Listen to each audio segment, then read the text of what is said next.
One way to create a great novel is by using strong sensory details. I'm Mark J. Gregson. I'm an author. My debut novel, Sky's End, is getting published in spring of 2024 by Peachtree Teen.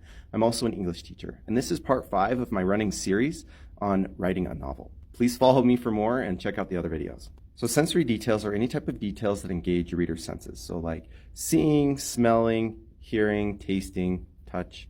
One of the magical things about books is that a great writer can really make you feel like you're there in the pages, that you are experiencing the things, that you're tasting the things, that you're there, your heart is pounding with the characters. I'm going to give you some non-examples and some examples of sensory details. Let's take a look at the whiteboard. So here we have an example for taste. The warm cheeseburger was good. And a strong example. The gooey cheeseburger melted in my mouth. Notice how I underlined the verbs in here. Melted versus was.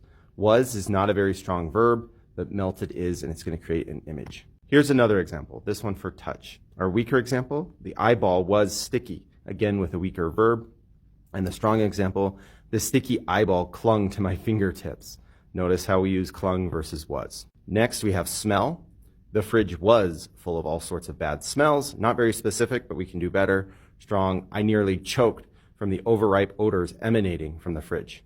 Our next example is for sight. Our weaker example is she had golden hair, but we can do better. Her golden curls dangled over her shoulders. Notice had versus dangled. And finally, we have hearing. The crowd was loud. We can do better. Stronger. The boisterous crowd made my ears ring. Was versus made.